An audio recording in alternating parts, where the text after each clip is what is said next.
Okay, let's start the news down this morning with all the sports stories. We'll start with golf. At the first Nigerian Golf Federation Summit today, representatives from about 70 golf clubs and other important stakeholders from across Nigeria will start charting a new course for golf in the nation. The summit, which is taking place at the Sheraton Hotel in Abuja, ends on Friday. It will examine current concerns connected to the expansion and development of golf in Nigeria. Golf in Nigeria would have a fresh lease of life as a result of the summit, according to the president of the federation, Olusegun Orisanywe. He added that the NGF also intends to use the platform to galvanize the support and understanding of golf captains from across the country by moving the game to a new level, including youth development programs.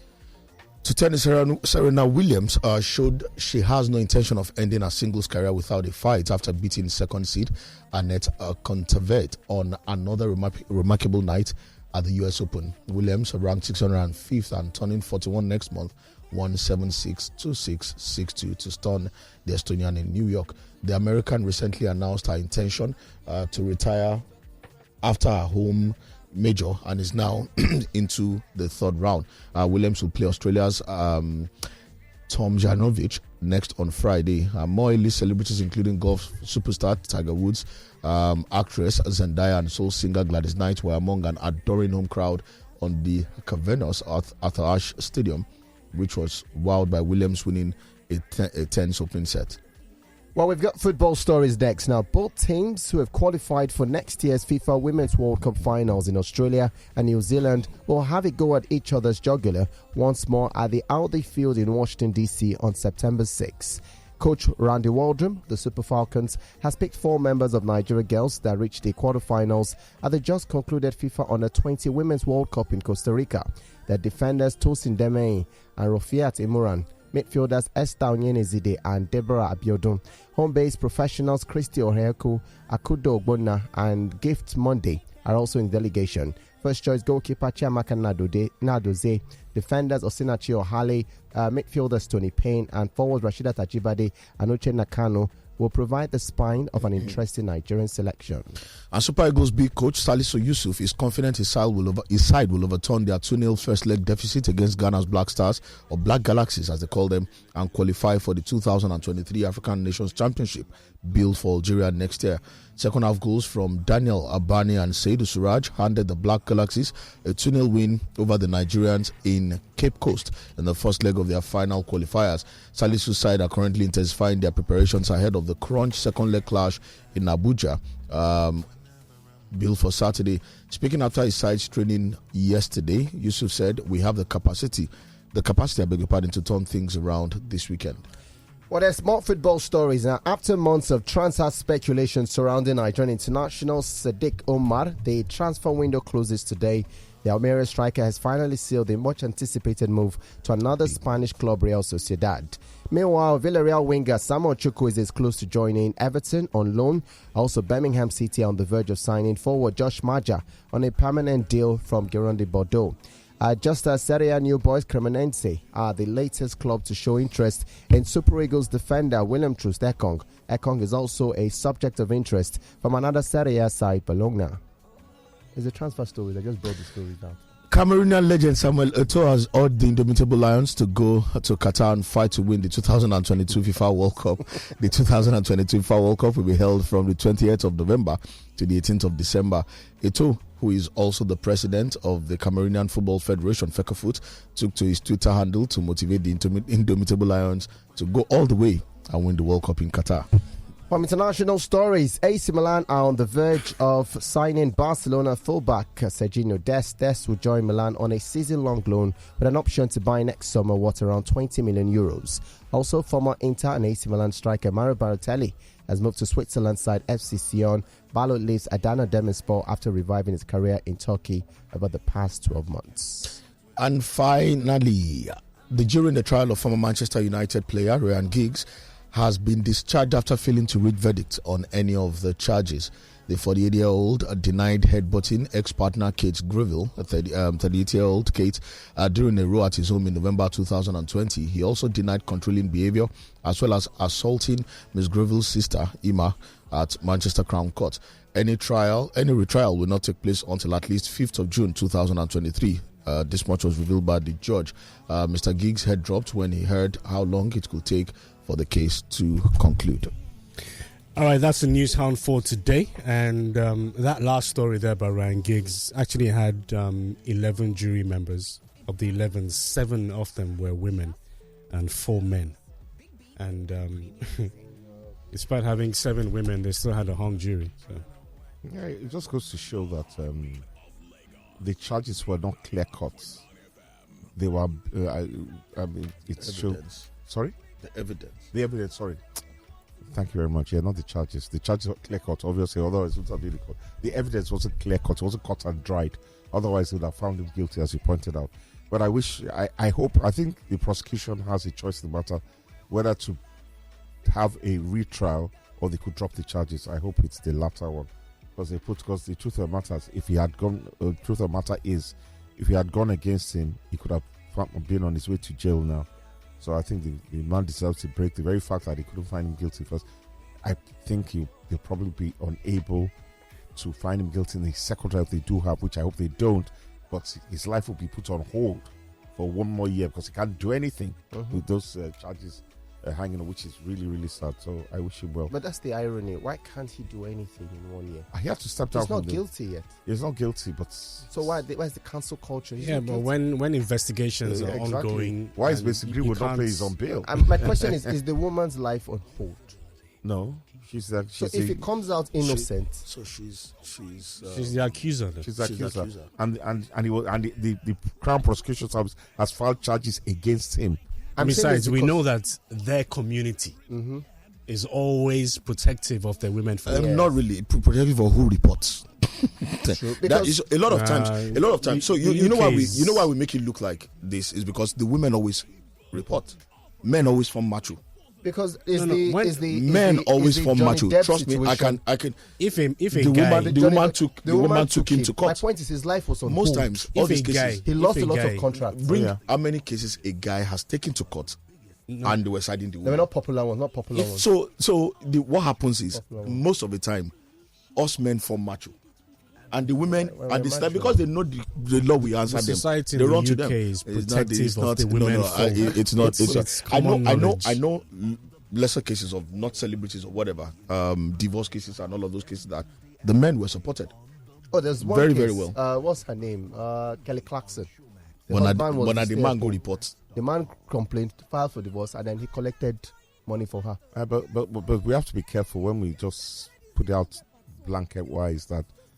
The women always seem to be protected because the truth of the matter, in the UK especially, a lot of domestic abuse goes unreported. Yes, and it's been said now that with apart from what happened during COVID, the rise in the cost of living now is putting men who maybe under the best of some circumstances are not providing.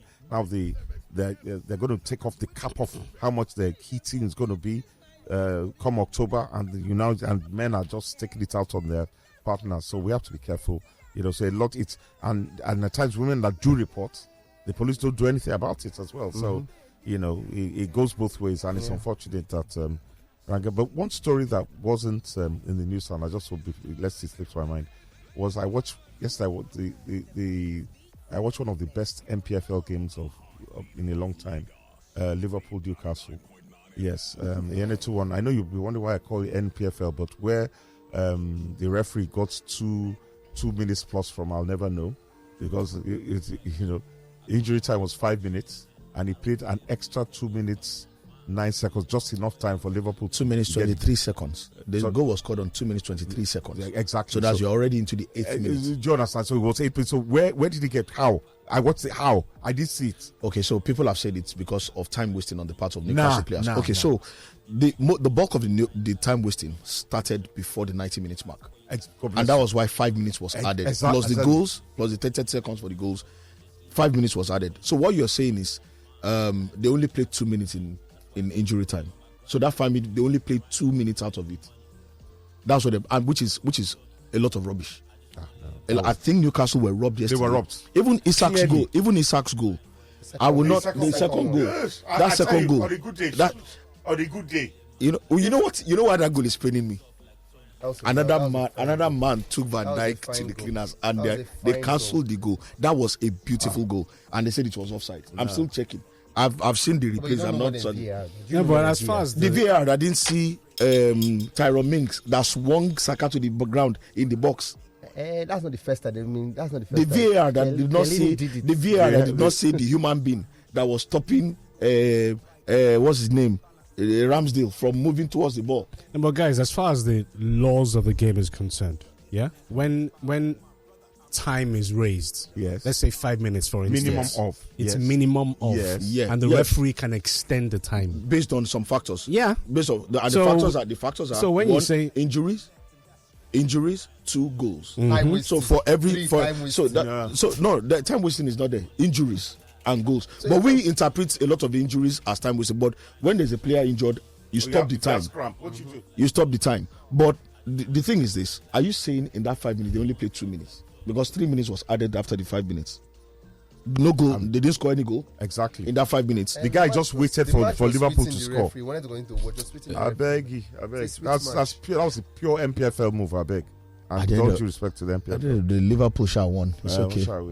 What goes around comes around. Bottom line, that's what I always say. There's a story from the NBA that says John Wall, a guard for the NBA's Los Angeles Clippers, shared that he contemplated suicide in recent years after facing a series of emotional and physical struggles. In early 2019, Wall underwent surgery to repair a ruptured Achilles tendon.